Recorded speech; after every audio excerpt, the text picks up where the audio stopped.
Hello viewers, welcome to another video. तो आज की वीडियो जो है वो हमारे 2000 में जो आईबीए ने टेस्ट लिया था उसके हिसाब से है। तो वो सारा पास पेपर करेंगे हम एक एक पोर्शन करके नहीं कर रहे, एक पूरी पर्टिकुलर वीडियो बना रहे हैं ताकि चारों पोर्शन आपको एक ही वीडियो में समझ आ जाए और बिल्कुल फास्ट मैनर में करेंगे। जो बिल्कुल सिंपल एमसीक्यूज़ हैं वो जल्दी में करेंगे ताकि आपका भी टाइम वेस्ट ना हो और उसके साथ साथ आपके टाइम के मैनेजमेंट भी कर देंगे। इस वीडियो में थोड़ा सा लेट हो गया है वीडियो आने में, तो उसके लिए sorry, because there is some issues. So इसलिए हम जो है अभी वीडियो अपलोड कर रहे हैं। 2000 का सारा पास पेपर और 2001 के पोर्शन से चार वो सारे पहले ही अपलोडेड है। You can watch easily on this channel. ठीक हो गया जी, क्योंकि प्रैक्टिस करें, आप प्रैक्टिस नहीं करेंगे तो आपको बहुत डिफ़िकल्टी होगी, उनका पैटर्न पता नहीं चलेगा आपको। ठीक है जी, प्रैक्टिस करने में तकरीबन आपके दो 3 घंटे लगेंगे, क्योंकि हैं ही 4 ईयर्स के पास पेपर। उसके बाद डाउ क्या करना चाहते हैं तो वो भी इसी लिंक पे प्रेजेंट है। ठीक हो गया जी, चलते हैं फर्स्ट एमसीक्यू के जाने without wasting any time. So which one of the following neuron receive order from brain. इस क्वेश्चन को थोड़ा सा समझना, ठीक है। वो कौन सा न्यूरॉन है जो रिसीव करता है ऑर्डर फ्रॉम ब्रेन? तो वो होता है हमारे पास मोटर न्यूरॉन। ठीक हो गया जी, कि वो मोटर न्यूरॉन होता है जो रिसीव करता है ऑर्डर। अच्छा जी, मोटर न्यूरॉन रिसीव करेगा जब सिग्नल्स हमारे ब्रेन में से, तो वो ट्रांसमिट करेगा वो मसल्स तक या ग्लैंड तक ट्रांसमिट करेगा। उनको एक्शन देगा कि भाई अभी आप कॉन्ट्रैक्ट करो या कुछ ना कुछ एक्शन परफॉर्म करो। तो मोटर न्यूरॉन का सिग्नल्स देने का काम होता है कहाँ से कहाँ तक? ब्रेन से लेकर हमारे मसल्स या ग्लैंड्स तक। ठीक हो गया जी। उसके बाद हमारा यहाँ पे अगर सेंसरी होता तो वो कैरी करता है इंफॉर्मेशन फ्रॉम द सेंसेस, मतलब सेंसेस लाइक टच हो गया, हमारे पास टेस्ट हो गई, वो सारे सेंसेस को कैरी करके, कुछ भी सेंसेस हो सकते, वो ब्रेन को देता है। ठीक है, और जो ऑर्डर फ्रॉम ब्रेन जब भी आए तो वो हमारे पास मोटर हो जाएगा। थोड़ा सा समझना है इन चीज़ों को, जल्दी नहीं करना जवाब देने में। ठीक हो गया जी। उसके बाद thyroxine contain dash atoms of iodine. तो उसमें कितने एटम्स होते हैं जो हमारे पास आयोडीन के? तो उसमें 4 एटम्स होते हैं आयोडीन के, तो इसलिए हमारा यहाँ पे सी ऑप्शन करेक्ट हो गया। ठीक हो गया जी। उसके बाद नेक्स्ट क्वेश्चन, एडीएच किसका हार्मोन है? सिंपल सादा सा क्वेश्चन। अच्छा, वो हार्मोन होता है हमारा पिट्यूटरी ग्लैंड का। ठीक हो गया जी। अभी पूछ सकता है कि पिट्यूटरी कौन सा, तो सिंपल यह बता देना पोस्टीरियर पिट्यूटरी, क्योंकि 2 पिट्यूटरी होते हैं, एक एंटीरियर और दूसरा पोस्टीरियर। सो पिट्यूटरी हमेशा पोस्टीरियर एडीएच होता है। ठीक हो गया जी, सिंपल सादा।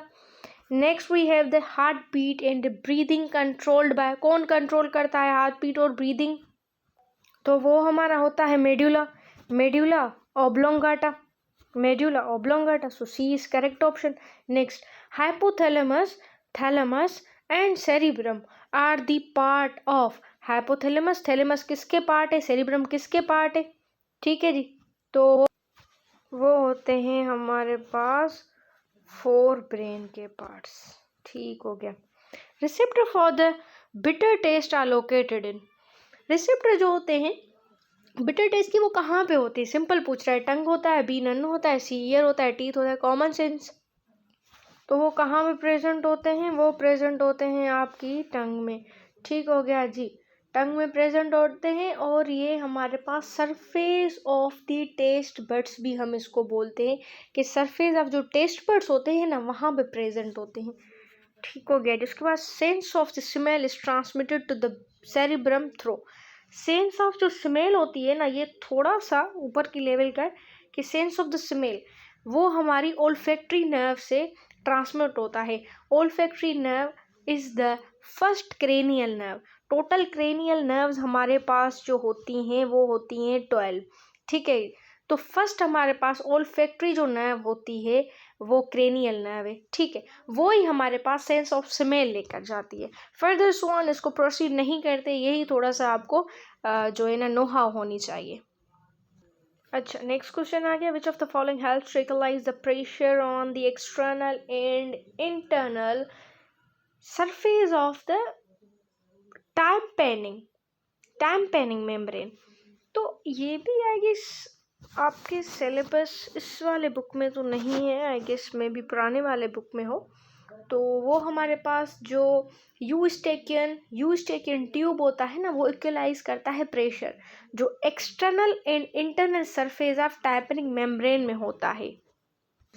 ये जो टाइपनिंग मेम्ब्रेन होती है ना, बेसिकली ये थिन होती है, सेमी ट्रांसपेरेंट होती है। ये सेपरेट करती है हमारे एक्सटर्नल ईयर केनाल को मिडिल ईयर केनाल से। ठीक है, तो यहाँ पे ये है बी ऑप्शन इसका करेक्ट, कि जो यूस्टेकिन ट्यूब होता है ना, वो हेल्प करता है pressure between internal and external surface of the tympanic membrane. ठीक है, तो इसको इतना आप बेशक इतना फोर्सफुली ना पढ़ें, क्योंकि हो सकता है आपके सिलेबस में इस बार में नहीं है ये चीज़ें। Then we have the question, a nerve cell that transmit impulse from sense organ to the nervous system by। के बाद नेक्स्ट MCQ आ गया हमारे पास, a nerve cell that transmit impulse from sense organ to the nervous system by, तो वो होता है sensory neuron, बिल्कुल सिंपल सा। उसके बाद long process of the cell body में से कौन सा लॉन्ग प्रोसेस निकलता है, तो वो एक्सॉन निकलता है, लंबा सा ट्यूब लाइक एक प्रोसेस होता है, वो निकलता है। Then we have the which of the substance differentiate nerve cell from the journal cells, कि वो कौन से सबस्टेंस होते हैं वो जो डिफरेंशिएट करते हैं जर्नल सेल और नर्व सेल के दरमियान, तो वो नेजल सबस्टेंस होते हैं, या उनको हम नेजल बॉडीज भी बोलते हैं, जो हमारे स्पेशलाइज्ड ऑर्गन्स होते हैं, हमारे न्यूरॉन्स में पाए जाते हैं। और यही एक फीचर है जो हमें बताता है या डिफरेंशिएट करता है नर्व सेल और जर्नल सेल के दरमियान। ठीक हो गया जी, तो इसका इसलिए जो करेक्ट ऑप्शन बनेगा आपके पास वो बनेगा ऑप्शन नंबर सी। ठीक है, अच्छा ये हो गया। चलते हैं जी नेक्स्ट क्वेश्चन के जानिब जी। साइनेप्टिक वेसिकल्स, जो साइनेप्टिक वेसिकल्स होते हैं प्रेजेंट होते हैं एक्सॉन के टर्मिनल्स पे, तो उसमें क्या होता है, सादी सी बात है कि उनमें न्यूरोट्रांसमीटर्स ही तो होते हैं। फिर न्यूरोट्रांसमीटर वो भी इनहिबिटरी या एक्साइटरी जो भी हो सकते हैं वो हो सकते हैं, लेकिन न्यूरोट्रांसमीटर तो पाए जाते हैं। When dendrite arise from the greater part of the cell body of neuron is said to be, जब एक्सॉन्स अराइज होते हैं ग्रेटर पार्ट में से। ग्रेटर पार्ट कब होगा भाई, यूनी होंगे तो ग्रेटर तो नहीं होंगे, बाय होंगे तो भी ग्रेटर नहीं होंगे। माइसिलेटेड तो उसमें वो प्रोटेक्शन और इंसुलेशन होता है ना, तो मल्टीपोलर इसका करेक्ट ऑप्शन बन जाएगा जी आपके पास। Next, thalamus and the hypothalamus are the part of diencephalon. सादे से question, sleep is controlled by, sleep कौन कंट्रोल करता है, तो स्लीप जो होता है ना हमारा हाइपोथैलेमस कंट्रोल करता है। ठीक हो गया जी। Peripheral nervous system contains, peripheral nervous system क्या कंटेन करते हैं, वो हमारे पास पेरिफेरल नर्वस सिस्टम में एक सेंसरी एंड मोटर्स न्यूरॉन होते हैं, इस तरह का भी क्वेश्चन आ सकता है। और दूसरा जो पेरिफेरल नर्वस सिस्टम होते हैं ना, जो इसको हम PNS भी बोलते हैं, वो हमारे पास क्रेनियल और स्पाइनल दोनों नर्व्स कंटेन करता है। ठीक हो गया जी, ओके जी।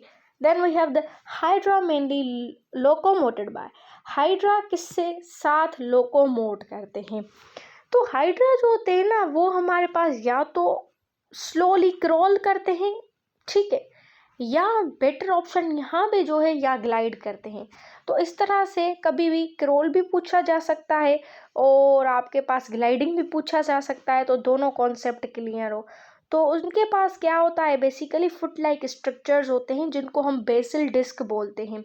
तो वो ना अपने यूज़ करते हैं टेंटिकल्स, जो हाइड्रा के पास होते हैं वो टेंटिकल्स को यूज़ करके ना क्रॉल करता है या ग्लाइड करता है किसी भी पॉइंट या जहाँ पे भी वो रहता है। ठीक हो गया जी। Then we have the next question, the movement of the organism on the base of the soul। जो सोल का बेस होता है ना उस पे जिस ऑर्गेनिज्म की मूवमेंट हो उसको हम बोलते हैं plantigrade. Next we have the next MCQ, which of the following organism move slowly, कौन से हैं जो स्लोली मूव करते हैं, स्लोली मूव करते हैं इन सब में से, हाइड्रा, जेलीफिश या starfish.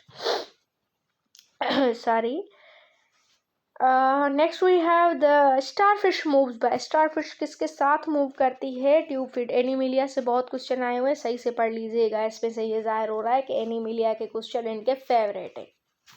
Movement of organism from one place to another, तो वो क्या होती है, लोकोमोशन। ठीक हो गया जी। Which one of the following is not motile animals, कौन सा है जो मोटाइल एनिमल नहीं है, तो वो हमारे पास जो है ना डी ऑप्शन। बेसिकली जो हमारे पास हाइड्रा है, जेलीफिश है, ओब्लिया है, या तीनों मोटाइल है, ये तीनों मोटाइल के एग्जाम्पल्स हैं। कभी कभार हाइड्रा, अच्छा सुने ये तीनों जो है ना ये तीनों मोटाइल है। कभी कभार ऐसा होता है हाइड्रा और जो ओब्लिया होते हैं ना उनको हम सेसाइल भी कंसीडर करते हैं some stages of their life cycle. मतलब जब उसकी लाइफ साइकिल की हम स्टेजेस देखते हैं ना तो कभी कभार वो सेसाइल भी होते हैं कुछ स्टेजेस में, लेकिन ये तीनों मोटाइल है, मूव करते हैं। तो इसलिए इसका जो करेक्ट ऑप्शन बनेगा ना वो नन ऑफ दीज बनेगा, क्योंकि ये पूछ रहा है नॉन, तो हमारे ये तीनों जो है ना वो मोटाइल है। तो इसका जो करेक्ट ऑप्शन है वो है नन ऑफ दीज। करेक्ट हो गया जी। Sessile animals get their food from, जो सेसाइल एनिमल्स होते हैं वो अपना खाना है वो किस तरह से हासिल करते हैं। बेसिकली इसका जो मोस्ट प्रोबेबल आंसर है वो है वाटर फिल्ट्रेशन, या कंफ्यूज नहीं होना कभी कभी देते हैं ये फिल्टर फीडिंग। जो सेसाइल एनिमल्स होते हैं ना फिल्टर फीडिंग करते हैं, जैसा कि आपको पता है कि हाइड्रा जिस तरह से अपना खाना अंदर लेता है उसके बाद वहाँ पे वो फिल्टर करता है खाने को, देन वो खाता है। तो फिल्टर फीडिंग भी इसका करेक्ट ऑप्शन हो सकता है, या वाटर फिल्ट्रेशन भी इसका करेक्ट ऑप्शन हो सकता है, कंफ्यूज नहीं होना। उसके बाद नेक्स्ट MCQ आ रहा है कि बायलैटरली सिमेट्रिकल एनिमल्स आर। अच्छा, ये क्वेश्चन ना थोड़ा सा अजीब और गरीब है, ठीक है, तो कॉन्सेप्ट ही नहीं बन रहा था इसके ऑप्शंस का, शायद आई गेस टाइपिंग मिस्टेक हो या कुछ भी हो सकता है। तो वैसे बायलैटरली सिमेट्रिकल जो एनिमल्स होते हैं ना वो हमारे पास डिवाइड किए जाते हैं दो मिरर इमेज में। क्या बोल रही हूँ, दो मिरर इमेजेस, ठीक है। वो दो मिरर इमेजेस एक सिंगल प्लेन से पास होती हैं, ठीक है, एक सिंगल प्लेन होता है जो पास होती है एक mid line of the body से, ठीक है।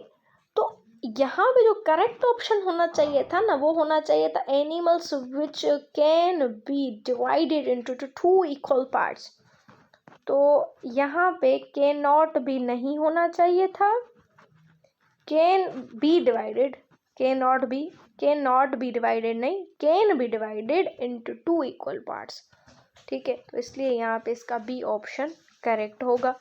तो बेसिकली इसका जो एग्जाम्पल होगा ना वो आपके पास ह्यूमन हो सकता है, वो बायलैटरल सिमेट्रिकल है, फिश हो सकता है, फ्रॉग हो सकता है, तो इसके ये एग्जाम्पल हो सकते हैं। ठीक हो गया जी। एमोबा लोकोमोट बाय, अच्छा तो एमोबा जिसके साथ लोकोमोट करता है ना वो होते हैं pseudopodia. Then paramecium locomote by, paramecium किसके साथ लोकोमोट करता है, थोड़ा सा कंफ्यूजिंग होगा आपके लिए, लेकिन पैरामीशियम का जो लोकोमोट करता है सीलिया के साथ। नेक्स्ट भी इससे मिलता जुलता क्वेश्चन है कि यूनिसेल्युलर ऑर्गेनिज्म लोकोमोट बाय, जो यूनिसेल्युलर वो किसके साथ लोकोमोट करते हैं, वो तीनों के साथ लोकोमोट कर सकते हैं, फ्लैजिला भी, सीडो भी, सीलिया भी। So D is correct option, ठीक है, D is correct option. Next we have the locomotory organ, जो अर्थवर्म का होता है लोकोमोटरी ऑर्गन वो क्या होता है, तो अर्थवर्म का ना बेसिकली सेटाई होते हैं, या इसको आप बोल सकते हैं ब्रिस्टल्स, ठीक है, ब्रिस्टल्स भी आप बोल सकते हैं, कभी कभार पूछा जा सकता है। Jet propulsion movement found in, jet propulsion movement कहाँ पे होती है, वो जेलीफिश में पाई जाती है। ठीक हो गया जी।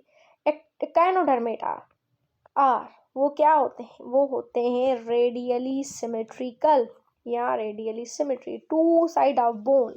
जब बोन और एक बोन और दूसरा बोन कनेक्ट किया जाए तो उसको हम लिगामेंट बोलते हैं, पर जब हमारे पास बोन और मसल को कनेक्ट किया जाए तो उसको हम टेंडन बोलते हैं। ठीक हो गया जी। Then we have the hinge joint allow the movement of, hinge joint basically एक ही डायरेक्शन में मूवमेंट करता है जी, जैसे आपका डोर होता है वो एक ही डायरेक्शन में मूवमेंट करता है आगे या पीछे, हिंज ज्वाइंट भी वैसा ही होता है। तो hinge joint one direction movement है और ये फ्लेक्शन और एक्सटेंशन करवाता है। Then ball and socket joint present, ball and socket कहाँ पे पाया जाता है, वो आपके शोल्डर में पाया जाता है। Then we have the shoulder में भी पाया जाता है और उसके साथ आपके हिप ज्वाइंट में भी पाया जाता है। सो हिप अगर आ जाए तो वो आप कर सकते हैं। साइनोवियल कैप्सूल कहाँ पे होता है, तो साइनोवियल जो कैप्सूल होता है वो बॉल एंड सॉकेट में होता है। Then we have the hydroskeleton के hydrostatic skeleton can be found in. अच्छा, तो जो हाइड्रोस्टेटिक स्केलेटन होता है ना वो आपका अर्थवर्म में होता है। Next, grass hopper पजेज the type of skeleton, grass hopper में कौन सा स्केलेटन होता है, एनीमिलिया के सारे क्वेश्चन है तो एक्सो स्केलेटन होता है उनके पास, तो correct option is B. Then axial and appendicular skeleton किसके पार्ट होते हैं, वो एंडोस्केलेटन के पार्ट होते हैं। 38 MCQ आ गया, skull, vertebral column, ribs are part of. Next हमारे पास आ गया skull, vertebral column and ribs are part of axial skeleton, pelvic pectoral are part of appendicular skeleton. दोनों में डिफरेंस देख लीजिएगा, दोनों को याद कर लीजिएगा। Which of the following is not projected by skeleton, skeleton में कौन सा प्रोजेक्ट नहीं किया जाता, तो इसका जो करेक्ट ऑप्शन है आपके पास वो हो जाएगा ब्रेन। ठीक हो गया जी। नेक्स्ट, एक्सोस्केलेटन और आर्थ्रोपोड्स किसके साथ मेड हुए होते हैं, तो वो काइटिन के साथ। Next question we have that the point of the attachment of two bones is, तो वो पॉइंट क्या होती है अटैचमेंट की, उसको हम ज्वाइंट्स बोलते हैं।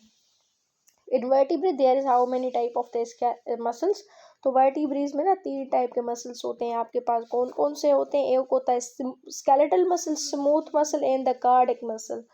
ठीक हो गया जी। Then we have the involuntary striated muscles are, involuntary striated muscles की अगर बात की जा रही है तो वो कार्डिक होते हैं, क्योंकि स्मूथ जो होते हैं वो बेशक इनवॉलंटरी होते हैं लेकिन वो स्ट्राइटेड नहीं होते, they are unstriated, where is the skeletal muscles are the voluntary muscles, तो इसलिए आपका सी ऑप्शन करेक्ट हो जाएगा। Which of the following is not the component of the reflex arc, reflex arc का कौन सा कंपोनेंट नहीं है, तो रिफ्लेक्स आर के ना मैं बता रही हूँ कितने जो है ना जो हमारे पास कंपोनेंट्स होते हैं। एक होता है sensory receptor, afferent neuron, central neuron, efferent neuron, effector होता है। तो आपके पास जो डेंड्राइट्स होते हैं ना वो कंसिडर नहीं किए जाते इसमें, ठीक है। मसल्स भी होते हैं क्योंकि इफेक्टर मसल्स के साथ ही होता है। मेडुला का भी कुछ प्रोपोर्शन होता है सेंट्रल नर्वस सिस्टम के साथ, क्योंकि सेंट्रल नर्वस सिस्टम में आपके पास मेडुला आ जाता है। इफरेंट की बात की जाए तो उसमें सेंसरी न्यूरॉन होते हैं, सेंट्रल नर्वस में आपके मेडुला होते हैं, इफरेंट में मोटर न्यूरॉन होते हैं, इफेक्टर में आपके पास मसल्स और ग्लैंड्स होते हैं। तो डेंड्राइट्स तो यहाँ पे ऑप्शन बनेगा ही नहीं, तो इसलिए इसका करेक्ट ऑप्शन ये है। ओके जी, आई गेस बायोलॉजी का portion complete. Then we have the chemistry portion, ये भी इसके साथ ही डिस्कस कर लेते हैं।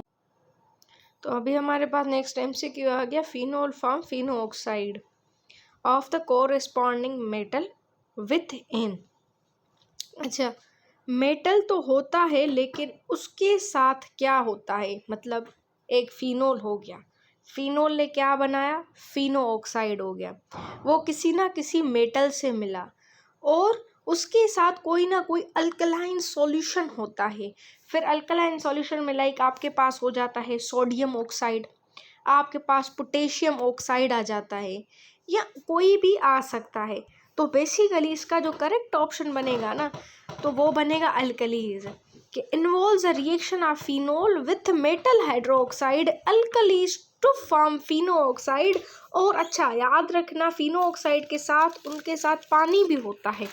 ठीक हो गया जी, तो इसलिए इसका ये ऑप्शन करेक्ट हो गया। उसके बाद hybridization of phenol, hybridization phenol की करें तो क्या मिलता है हमें, जब हाइब्रिडाइजेशन करते हैं फिनोल की तो उसकी जो हाइब्रिडाइजेशन होती है जी वो होती है आपके पास sp2। ठीक हो गया जी, तो ये हाइब्रिडाइजेशन आपको सबकी करनी है। हाइब्रिडाइजेशन में I hope so, I am bit sure that question आएगा ही आएगा। Then we have the phenol. Phenol क्या होता है? फिनॉल ना एक कलरलेस सॉलिड होता है। कभी कभार इस तरह से भी क्वेश्चन आया हुआ था डायो की टेस्ट में कि कलरलेस सॉलिड होता है या कलरलेस लिक्विड होती है, तो बच्चे इसमें कंफ्यूज हो गए थे। आप इसमें कंफ्यूज नहीं हो ना, फिनॉल एक कलरलेस सॉलिड होता है, उसके साथ साथ वो एक क्रिस्टलाइन सॉलिड भी होता है, मत भूलना इस चीज़ को, वो एक क्रिस्टलाइन सॉलिड भी होता है। अच्छा, बाज़ बच्चे बोलेंगे कि कलरलेस तो हो गया, अभी क्रिस्टलाइन क्यों है? फिर एक चीज़ कलरलेस है तो क्रिस्टलाइन क्यों है? वो क्रिस्टलाइन तब होती है जब रूम टेम्परेचर उसको दिया जाए। तो लेकिन यहाँ पे जो करेक्ट ऑप्शन बनेगा वो ऑप्शन नंबर ए बनेगा। सब एस्पेक्ट से आपको क्वेश्चन को देखना है कि अगर ये क्वेश्चन बना है तो इसके पर्सपेक्टिव से और कौन कौन से क्वेश्चंस बन सकते हैं। इस तरह से नहीं कि फिनोल बना ठीक है बना, उसके साथ कौन से अल्टरनेट क्वेश्चन बन सकते हैं, हम आपको ये भी गाइड करते चलेंगे।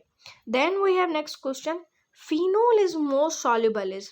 फिनोल कब सॉल्युबल ज़्यादा होता है? अच्छा, तो इसका जो करेक्ट ऑप्शन बनेगा ना वो बनेगा option number A, aqueous NaOH। अच्छा, तो क्या होता है, जो फिनोल होता है ना मोस्ट सॉल्युबल मतलब सॉल्युबल होता है जब आप उसको सोडियम हाइड्रोक्साइड में डालते हैं और उसके साथ उनमें पानी भी शामिल होता है, तो वो अपने हाइड्रोजन बॉन्ड्स भी बनाता है पानी के साथ और रिएक्ट भी करता है सोडियम ऑक्साइड के साथ, जिससे आपका फॉर्म होता है sodium Fino oxide. So sodium Fino oxide which is also highly soluble in water. तो ये कुछ चीज़ें आप याद कर लीजिएगा, जो मैं बता रही हूँ रिमाइंड करके कॉपी पे नोट डाउन करें तो आपको आसानी हो जाएगी।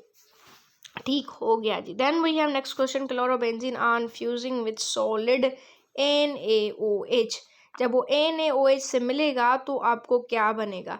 तो जब वो NaOH से, अच्छा, जब आपका क्लोरोबेंजीन फ्यूज होगा ना NaOH से, जब ये वाला क्लोरोबेंजीन NaOH से फ्यूज होगा, ठीक है, तो ये ना न्यूक्लियोफिलिक एरोमेटिक सब्स्टिट्यूशन रिएक्शन में जाएगा। न्यूक्लियोफिलिक सब्स्टिट्यूशन रिएक्शन में जाएगा। एरोमेटिक इसलिए बोल रही हूँ क्योंकि ये एरोमेटिक कंपाउंड है। न्यूक्लियोफिलिक सब्स्टिट्यूशन रिएक्शन में जब ये जाएगा तो उसमें से आपका रिजल्ट में फिनोल बन जाएगा, तो इसलिए आपका यहाँ पे ये करेक्ट ऑप्शन हो जाएगा। तो कभी कभार इस तरह से भी पूछ लेते हैं कि क्लोरोबेंजीन जब NaOH से मिलेगा तो कौन सी सब्स्टिट्यूशन रिएक्शन होता है, न्यूक्लियोफिलिक या एडिशन सब्स्टिट्यूशन? तो आप बता सकते हैं कि न्यूक्लियोफिलिक एरोमेटिक सब्स्टिट्यूशन रिएक्शन या न्यूक्लियोफिलिक सब्स्टिट्यूशन रिएक्शन होता है। ये बिल्कुल सादा सा क्वेश्चन आया हुआ है कि कार्बन क्या होता है। कार्बन तो कोवलेंट बॉन्ड ही बनाता है। ठीक हो गया जी। उसके बाद कोक क्या होता है? कोक ना एक रिड्यूसिंग एजेंट है। तो वो रिड्यूसिंग एजेंट तो है, लेकिन उसके साथ साथ ना कोक फॉर्म है कार्बन की, ये भी याद कर लीजिएगा। रिड्यूसिंग एजेंट ठीक है, ये हो गया, लेकिन ये फॉर्म होती है किसकी? कार्बन की। ठीक हो गया जी। और इसकी कोक की ना रिड्यूसिंग प्रॉपर्टीज़ क्यों होती हैं? बेसिकली कोक की जो रिड्यूसिंग प्रॉपर्टीज़ होती है ये इसलिए होती है ताकि उनको ना वो हेल्प करती हैं फ्रॉम रिमूविंग द ऑक्सीजन। मतलब जैसे हमारी ऑक्सीजन रिमूव हो जाए, किस में से ऑक्सीजन को रिमूव करना होता है? कोई भी मेटल ऑक्साइड हो गया ना, तो उसमें से कोक की रिड्यूसिंग प्रॉपर्टीज का काम होता है ऑक्सीजन को रिमूव करना। मतलब वो रिमूव करती है ऑक्सीजन फ्रॉम मेटल ऑक्साइड। कौन? कोक की reducing properties allows the metal to be purified, जैसे आपका मेटल जो है वो प्यूरिफाई हो सके। इसलिए यहाँ पे आपका ये वाला ऑप्शन करेक्ट हो जाएगा। Then we have the molecular formula of the methane. ये तो सॉल्व ना ही करें, ये तो बिल्कुल अच्छे वाला क्वेश्चन है, इसकी एक्सप्लेनेशन ना ही दे तो अच्छा है। The number of total carbon in a heptane, ये भी बिल्कुल सादा सा क्वेश्चन, 7 कार्बन होते हैं। मेन सोर्स ऑफ, क्या बोल रहे हैं? Main source of liquid fuel is, liquid fuel का जो मेन सोर्स होता है ना वो आपके पास होता है पेट्रोलियम। अच्छा, इसमें देखना, उसका जो मेन सोर्स होता है ना वो होता है आपके पास पेट्रोलियम। कुछ बास्तर बच्चे ये बोलेंगे कि ऑयल भी हो सकता है, ऑयल नहीं हो सकता। The main source of liquid fuel is ना, वो हमेशा पेट्रोलियम होता है। उसके साथ साथ आप एक चीज़ याद करें कि मेन सोर्स ऑफ पेट्रोलियम को आप क्रूड ऑयल भी बोलते हैं। सिर्फ आप ऑयल नहीं बोल सकते, क्रूड ऑयल होता है वो। ठीक हो गया जी। देन वी हैव द, ये याद कर लीजिएगा, क्रूड ऑयल अगर जिक्र है तो आप वो कर सकते हैं, अगर जी आपके पास पेट्रोलियम है तो वो आप कर सकते हैं। ठीक हो गया जी। Next we have the Williamson synthesis use to prepare. Williamson synthesis क्या चीज़ प्रिपेयर करवाती है? तो विलियमसन जो है ना सिंथेसिस, वो लेबोरेटरी एक मेथड है जो आपके पास ईथर को प्रोड्यूस करवाती है, प्रिपेयर करवाती है। फिर आप ये भी लिख सकते हैं डाईइथाइल ईथर, क्योंकि मोस्ट प्रोबेबली यही आंसर आप दे सकते हैं कि डाईइथाइल ईथर होता है। Then we have the next question, diether on treatment with excess of hydrogen iodide gives. कि जब आप डाईइथाइल ईथर को ट्रीटमेंट करें किसके साथ? HI के साथ। अभी डाईइथाइल ईथर का फार्मूला क्या होता है? C2H5O, C2H5। उसको आप, अच्छा लिख देती हूँ मैं यहाँ पे, C2H5O, C2H5। इसको आप क्या करें? इसको आप करें आयोडाइड से ट्रीट, हाइड्रोजन आयोडाइड से ट्रीट। तो आपको क्या मिलेगा? आपको मिलता है इथाइल आयोडाइड। ठीक है, इथाइल आयोडाइड भी आपको मिलेगा। उसके साथ साथ आपको पानी भी मिल सकता है, पानी भी मिल जाएगा। ठीक है, तो मोस्ट प्रोबेबली जो आपका आंसर होगा ना, वो होगा आपके पास इथाइल आयोडाइड। ठीक है, किस तरह से मिलेगा इथाइल आयोडाइड? लाइक हो गया आपके पास C2H5I, इथाइल आयोडाइड आपके पास मिल जाएगा। ठीक हो गया जी। नेक्स्ट चले हम नेक्स्ट क्वेश्चन के जानिब। तो नेक्स्ट 30 नंबर क्वेश्चन आ गया आपके पास। तो हमारे पास जो ईथर के आइसोमर्स होते हैं ना, वो होते हैं एल्कोहल्स। अच्छा, next MCQ, diethyl ether is used. Diethyl ether किस में यूज़ होता है? अच्छा, एक तो वो एक सॉल्वेंट में यूज़ होता है, इंडस्ट्रीज़ में या लेबॉर्ट्री में, ये इस तरह का ऑप्शन नहीं है ना यहाँ पे। दूसरा यूज़ होता है वो एनेस्थेटिक यूजेस में, तो इसका यहाँ पे C ऑप्शन करेक्ट हो जाएगा। Next we have the diethyl ether absorb oxygen to form. जब डाईइथाइल ईथर एब्जॉर्ब करता है ऑक्सीजन को तो उससे क्या बनता है? उससे बेसिकली ना इथाइल पर ऑक्साइड बनता है। ठीक है, वो इथाइल पर ऑक्साइड बेसिकली एक्सप्लोसिव होता है। Then we have the marsh gas. Marsh gas बिल्कुल सादा सा, B option correct. Methane composed of, मतलब मार्श गैस होती है ना, मीथेन की कंपोज की गई होती है। Then we have the which is least carbon carbon bond length. Least carbon carbon bond length किस में होती है? देखें, जो आपके पास इथाइन होता है ना, इथाइन, वो उसमें कितने कार्बन कार्बन होते हैं? ट्रिपल ट्रिपल होते हैं ना, तो लेंथ भी तो उनकी कम होगी ना, लेंथ भी उनकी कम होगी। ट्रिपल बॉन्ड है तो which is shortest carbon carbon bond length, वो है आपके पास इथाइन, मतलब C2H2। उस पास छोटी सी होती है बिल्कुल। ऐसा समझें कि अगर एंगस्ट्रॉम की बात की जाए तो 1.20 एंगस्ट्रॉम। अगर जी आप इसको ही कन्वर्ट करें एंगस्ट्रॉम के बाद पिकोमीटर में, तो वो 120 पिकोमीटर होता है। तो याद करें या ना करें आपकी विषय, लेकिन थोड़ा सा नो हाउ होना चाहिए। उसके बाद नेक्स्ट क्वेश्चन आ गया आपके पास, हाइब्रिडाइजेशन ऑफ ऑल्फिन्स इज। तो ऑल्फिन्स की जो हाइब्रिडाइजेशन होती है ना, वो आपके पास sp2 होती है। और जो ऑल्फिन्स होते हैं उनको ही हम अल्कलीन बोलते हैं। ठीक है, ENE। उसके बाद इनका ही प्लेनर शेप होता है, ट्राइगोनल होते हैं ज्योमेट्री में, और sp2 हाइब्रिडाइजेशन रखते हैं। Then we have the next question, CCC single bond है सब में, और एंगल ऑफ बेंजीन पूछ रहे हैं। तो उसमें जो एंगल ऑफ बेंजीन होता है वो होता है आपके पास 120। सो उसके पास प्लेनर होता है, हेक्सागोनल रिंग होती है जिसमें 120 बॉन्ड एंगल्स होती हैं हर कार्बन पे, तो इसलिए हमने 120 बोला। देन वही next MCQ, H single bond, C is single bond H, bond angle in ethane is, तो उसका जो बॉन्ड एंगल होता है ना वो होता है 109। ये तो सिंपल सादे से क्वेश्चन, इतना एक्सप्लोर नहीं करते। Then we have next question. अच्छा, इस क्वेश्चन को ना थोड़ा अच्छे से समझना। स्टैंडर्ड कंडीशन बोल रहा है, तो स्टैंडर्ड कंडीशन यहाँ पे जो करेक्ट ऑप्शन बनेगा ना वो बनेगा option number C, 273 kelvin and 760 mmHg। अच्छा, उसके बाद आप ये भी एक अच्छी वाली पॉइंट याद रखना कि स्टैंडर्ड कंडीशन STP पे आपका 0 डिग्री और आपके पास 1 ATM भी हो सकता है।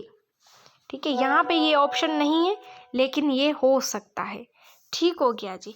यहाँ पे 0 डिग्री सेंटीग्रेड 2 एटम है ना, तो यहाँ पे 0 डिग्री सेंटीग्रेड कभी 1 ATM आ जाए तो ये भी आपका करेक्ट ऑप्शन हो सकता है। लेकिन यहाँ पे जो अच्छे वाला ऑप्शन बन रहा था मोस्ट प्रोबेबल, वो बन रहा था 273 kelvin and 760 mmHg। Next we have the which is the chemical composition of calcium in CaOH square। थोड़ा सा इस क्वेश्चन में ना चेंजिंग से, तो केमिकल कंपोजिशन जो कैल्शियम की होती है ना वो 54 या 55 56 होती है। ठीक है, और अगर ऑक्सीजन की बोलें तो वो होती है 40, और उसके बाद हाइड्रोजन की बोलें तो वो होती है 5 या 6 तकरीबन।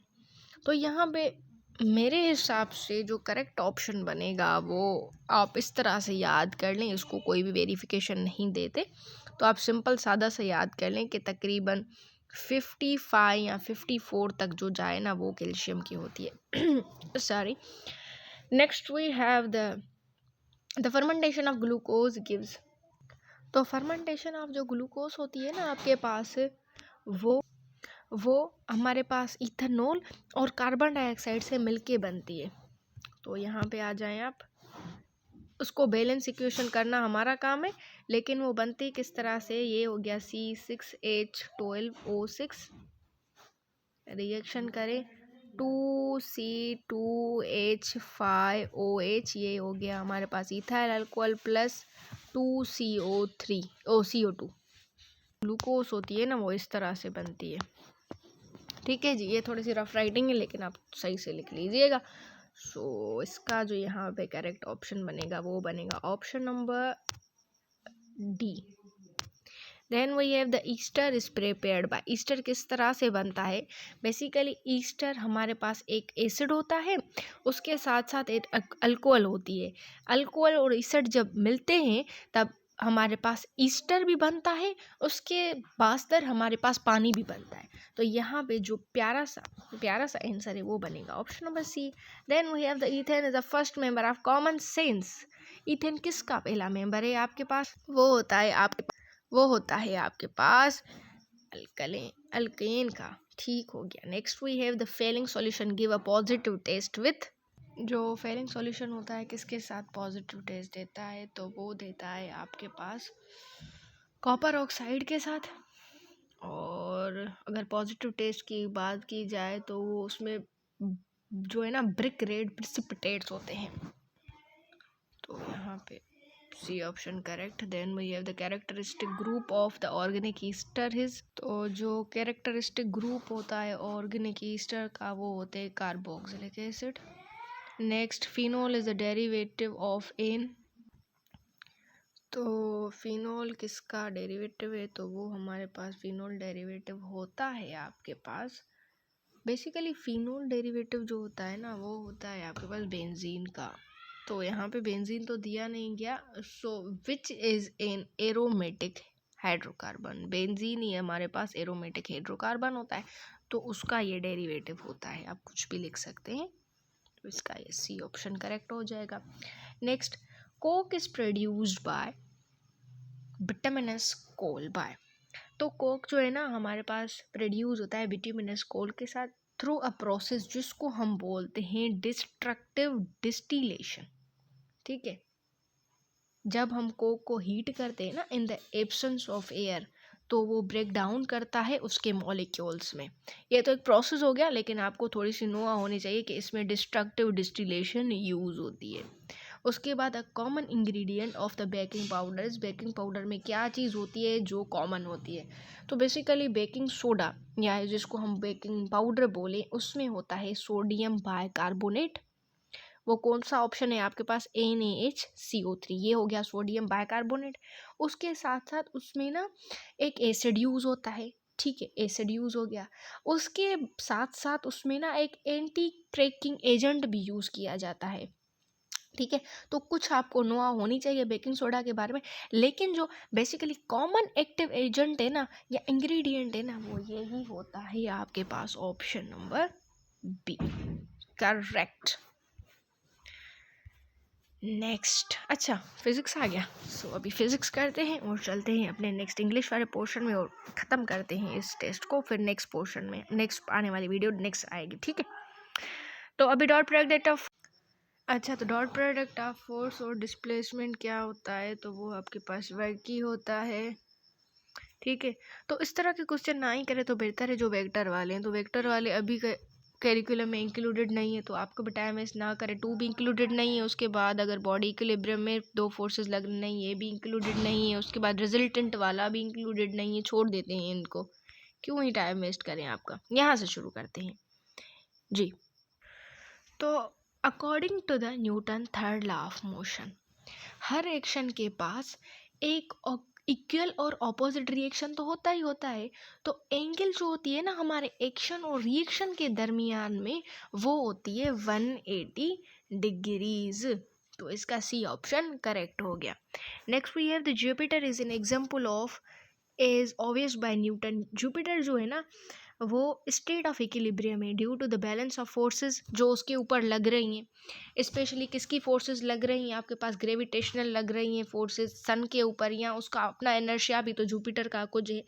तो हमारे पास ये ना एक न्यूटन फर्स्ट लॉ है जिसको हम लॉ ऑफ इनर्शिया भी बोलते हैं, कि कोई ऐसी स्टेट जिस पे आपके ऑब्जेक्ट जो है रेस्ट में हो, या उसको रेस्ट वाली जो हालत है उसको पजेस करे, रिमेन ऑलवेज इन रेस्ट, या वो कंटिन्यूसली एक वेलोसिटी के साथ मूव करे, कोई भी उस पर फोर्स ना लगे। अगर फोर्स लगेगा तो वो फर्स्ट लॉ ऑफ न्यूटन को सेटिस्फाई नहीं करेगा। या तो वो कंप्लीटली रेस्ट में हो, या तो उसके ऊपर जो फोर्स लग रहा है वो कांस्टेंट वेलोसिटी से लगे, कोई दूसरा ना लगे, मतलब कोई एक्सटर्नल फोर्स ना लगे, जो उसका अपना फोर्स है वो ही लगे। ठीक है, तो जुपिटर आपके पास ऑप्शन नंबर 1 करेक्ट ऑप्शन हो गया। Next, body moves down incline plane of 30 degree acceleration will be. तो ये सॉल्व करते हैं यहाँ पे कि एक बॉडी है आपके पास, वो इंक्लाइन 30 डिग्री पे मूव कर रही है। तो इसका इस तरह से फॉर्मूला लिखें आप, black A is equal to G sine 30। तो अगर G की वैल्यू क्या होगी यहाँ पे? G की वैल्यू होगी आपकी यहाँ पे 9.8 कॉमन सेंस, और उसके पास इसको मल्टीप्लाई कर दे 0.5 जो साइन 30 की वैल्यू है, तो 4.9 आंसर आ गया। तो इसलिए यहाँ पे इसका जो करेक्ट ऑप्शन बनेगा ना वो बनेगा 4.9 मीटर पर सेकेंड। उसके बाद आपके पास work done per unit time is, work done per unit time is equal to power. सादी सी चीज़, बी ऑप्शन करेक्ट हो गया। ठीक है, फोर्स बिटवीन टू मासेस, दो मासेस के बीच में जो फोर्स लग रहा है उसको हम क्या बोल रहे हैं? तो वो होता है हमारे पास ग्रेविटेशनल फोर्स होता है। उसके साथ साथ ये आपके पास Newton law of universal gravitation भी डिस्क्राइब किया जा सकता है। ठीक है जी, तो इसलिए इसका correct option C. Weight of the body acts is, तो उसको हम सेंटर ऑफ ग्रेविटी बोलते हैं। ठीक है, तो centre of gravity, the weight of body acts through the centre of gravity, जहाँ पे पॉइंट होती है, जहाँ पे आपका wait of the body consider किया जाता है, कॉन्सेंट्रेट। तो ये एक सेंटर होता है, इसलिए आपका जो बी ऑप्शन करेक्ट होगा। ओके जी। अर्ग या ERG is a unit of energy in CGS। ये ना CGS में मेजर किया जाता है। अभी CGS को क्या बोलते हैं हम? CGS को हम बोलते हैं सेंटीमीटर ग्राम और सेकंड, ठीक है, तो उसको हम बोलते हैं। तो ये होता है हमारे पास ऑप्शन नंबर डी। नेक्स्ट, अच्छा, ये सादी सी डेफिनेशन है, वाइब्रेशन इन 1 सेकंड, उसको हम बोलते हैं फ्रीक्वेंसी। उसके बाद टोटल एनर्जी वाइब्रेटिंग बॉडी। अच्छा, टोटल एनर्जी जो वाइब्रेटिंग बॉडी की होती है ना, वो हमेशा कांस्टेंट होती है, ठीक है। आप अज्यूम करें कि कांस्टेंट होगी तो उस पर तो कोई एक्सटर्नल फोर्स लगेगा ही नहीं ना, ठीक है। तो इसलिए आपका सी ऑप्शन जो है ना यहाँ पे करेक्ट हो जाएगा, ठीक है। सी ऑप्शन यहाँ पे आपका करेक्ट हो जाएगा। The frequency of pendulum depends upon. Frequency pendulum की किस चीज़ पे डिपेंड करती है, आप खुद बताएं। वो ना डिपेंड करती है आपकी लेंथ पर, ठीक है। इक्वेशन हम लिखते हैं, आपको खुद ब खुद समझ आ जाएगी चीज़ कि ये हो गया frequency F is equal to 1/2 pi, ठीक है। उसको मल्टीप्लाई करें किसके साथ? √G/L। तो यहाँ पे क्या आपको दिखाई दे रहा है कि फ्रीक्वेंसी किस पेंडुलम किस पे डिपेंड कर रही है? वो आपके लेंथ पर डिपेंड कर रही है। इस इक्वेशन से ही आपको पता चल गया, ठीक है। तो यहाँ पे आपको ये दिखाई दे रहा होगा कि फ्रीक्वेंसी आपकी इंडिपेंडेंट है, तो वो एम्पलीट्यूड से भी इंडिपेंडेंट है और फेस की डिस्प्लेसमेंट से भी इंडिपेंडेंट है। तो यहाँ पे तो वो चीज़ें हैं ही नहीं जो हम बात कर रहे थे, ठीक है। तो प्यारा सा option length is the correct one. Then we have the wave in the motion of the particle medium and propagation of wave are same. अगर ये सेम है तो लॉन्गिट्यूडनल बनेगा, ट्रांसवर्स बनेगा, सिंपल। या अगर परपेंडिकुलर है तो क्या बनेगा? दोनों डिफ्रेंशिएट करके बता रही हूँ। अगर ये सेम डायरेक्शन में है तो आप उसको बोलना ट्रांसवर्स।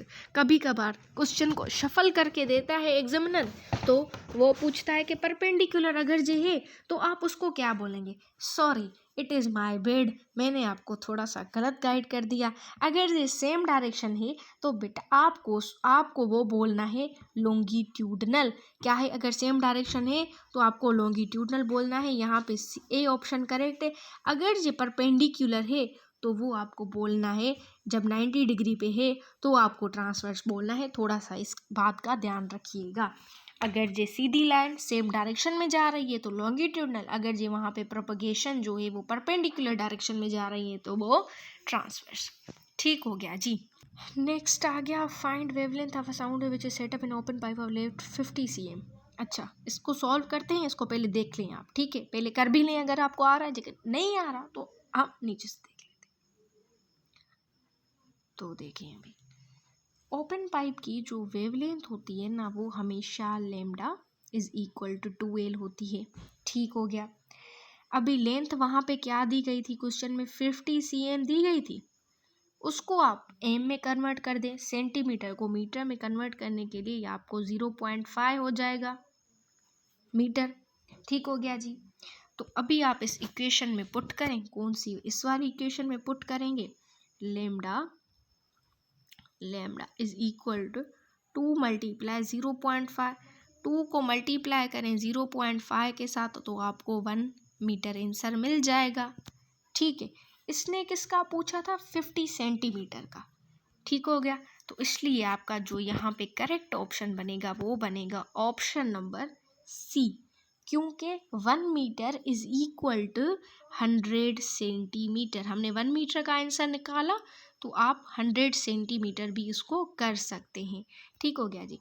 कॉन्सेप्ट होना चाहिए, क्वेश्चन ऑटोमेटिक हो जाएगा।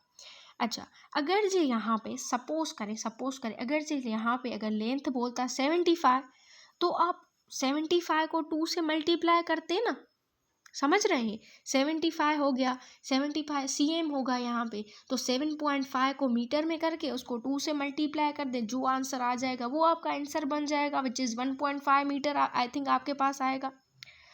कॉन्सेप्ट समझे क्वेश्चन का, ऑटोमेटिक आपको चीज़ें समझ में आ जाएंगी। फिर यहाँ पे कोई भी सेंटीमीटर दिया गया हो आपको इशू नहीं होगा। देन MCQs आ गया हमारे पास। ये क्वेश्चन आपने देख लिया। हम चलते हैं ऊपर सॉल्व करने। नीचे जगह कम है, नीचे ऊपर भी नहीं है, चलो यहाँ पे सॉल्व कर देते हैं। तो अभी आपके पास कितनी लूप्स थी? 6 लूप्स थी। उसके साथ साथ आपके पास थी 60 सेंटीमीटर की लेंथ। ठीक हो गया जी, ठीक हो गया जी, ठीक हो गया जी। उसके बाद आपको क्या करना है कि आपको इस तरह से करना है कि पहले आपने लिखना है लेमडा की वैल्यू। आपके पास इक्वेशन है, lambda is equal to length divide by number of wavelengths. ठीक है, अभी लेंथ कितनी है? Total length 60 centimetre. उसके बाद आपके पास लूप्स कितनी है? 6। तो 60 को डिवाइड करें 6 पे तो 10 आ जाएगा। 10 क्या आएगा? CM। 10 क्या आएगा? CM। तो इसलिए यहाँ पे जो आपका करेक्ट ऑप्शन बनेगा वो ऑप्शन नंबर A बनेगा। नेक्स्ट, तो क्वांटिटी जो या quotient between the velocity and frequency, वो हमारे पास वेवलेंथ होती है, जो क्या होती है, कनेक्ट करते हैं वेलोसिटी और फ्रीक्वेंसी को ना, उसको हम वेवलेंथ ही बोलते हैं। Loudness of sound is directly proportional to long value of intensity is, उसको हम या तो डेसिबल बोलते हैं या इस टाइप का ऑप्शन नहीं है तो ये बेल्स रूल ही हो जाएगा। ठीक हो गया जी। देन साउंड वेव्स क्या हैं? ये तो नन्ना मुन्ना सा और हर दफ़ा आने वाला तकरीबन, ये कौन सा है कि साउंड वेव्स कौन सी वेव्स होती हैं? Transfer, longitudinal, triangular, none of these. तो जो साउंड वेव्स होती हैं आपके पास वो होती हैं हमेशा लॉन्गिट्यूडनल। ठीक हो गया जी। तो ये पोर्शन भी कंप्लीट, बस 5 MCQs रह जाते हैं अभी इंग्लिश के, वो भी जल्दी से कर देते हैं। फर्स्ट ऑफ ऑल मैं खुद सॉल्व कर लूँ, फिर वीडियो को कंटिन्यू करते हैं, क्योंकि की में बहुत ज़्यादा मिस्टेक्स हैं। की का कुछ भी पर्सपेक्टिव समझ नहीं आ रहा। ठीक हो गया जी, कॉन्सेप्ट तो होना चाहिए ना। अच्छा, तो यहाँ पे फर्स्ट वाला जो क्वेश्चन है इसमें एरर मांग रहा है कि one of his many good trades that come to my mind was it modesty. तो देखें यहाँ पे जो मेनी है वो भी अपनी जगह पे सही है, ट्रेड्स भी अपनी जगह पे सही है, दैट भी अपनी जगह पे सही है। कम की जगह पे यहाँ पे आएगा केम, तो प्यारा सा सेंटेंस बन जाएगा। बोल रहा है कि उसकी बहुत सी अच्छी खुसूसियात में से एक वो थी जो मेरे ज़हन में आई थी, वो उसकी आजिज़ी थी। मॉडेस्टी वॉज नोन एज आजिज़ी। तो इसलिए यहाँ पे ऑप्शन नंबर D करेक्ट हो जाएगा। ठीक है, केम होगा यहाँ पे, कम नहीं होगा। अच्छा, यहाँ पे जो सेकंड नंबर क्वेश्चन है, देखें इसको थोड़ा सा समझे। कि बोल रहे हैं कि एक पोस्टमैन है, ठीक है, dash the post by the time I left school this morning. वो एक पोस्टमैन है, हेड ऑलरेडी डिलीवर्ड, उसने ऑलरेडी डिलीवर्ड कर दिया post by the time I left the school this morning. ये एक करेक्ट सेंटेंस बनेगा आपका, क्या? Option number B। उसके बाद the Nile is said to be longer than any other rivers in the eastern hemisphere। मेरे हिसाब से जो मुझे लग रहा है ना, यहाँ पे रिवर्स नहीं होगा, यहाँ पे रिवर होगा। ठीक है, मतलब प्लूरल नहीं होगा, यहाँ पे सिंगुलर होगा। तो C इज करेक्ट ऑप्शन। ये तो सिंपल सा ही क्वेश्चन है। द यूनाइटेड नेशंस से देश its headquarter in New York city, तो वो हेजी होगा। ये सादा सा sentence. He is unfit for this job owing to his weak eyesight। ठीक है, तो ये ना एक अच्छे सा क्वेश्चन है कि पूछ रहा है कि ही इज़ अनफिट, एक बंदा है जो अनफिट है अपने जॉब के लिए, क्योंकि उसके पास वीक आईसाइट है। तो ये प्यारा नहीं है ऑप्शन कि his poor power of seeing makes him unsuitable for the job. ठीक है, मतलब उसका जो पुअर आई साइट है ना, वो उसके लिए जॉब के लिए अच्छा नहीं है। यहाँ पे ऑप्शन नंबर ए देखिए, कॉन्सेप्ट ही नहीं खड़ा होता रहा कि he is unfit because he owns I sight. ये अच्छा नहीं लग रहा, लेकिन ये प्यारा से लग रहा है कि his poor power of seeing makes him unsuitable for the job. So ये हो गया 500 भी कंप्लीट, आई होप सो। ठीक है, तो ये थी हमारी आज की वीडियो फॉर 2000। तो if you like this video please like share and subscribe this channel. तब तक के लिए thank you for watching this video. अगर आपको कोई भी ओपिनियन, कोई भी सजेशन देनी है तो you can easily comment in the comment section, I will always there for you. तब तक के लिए थैंक यू फॉर वॉचिंग।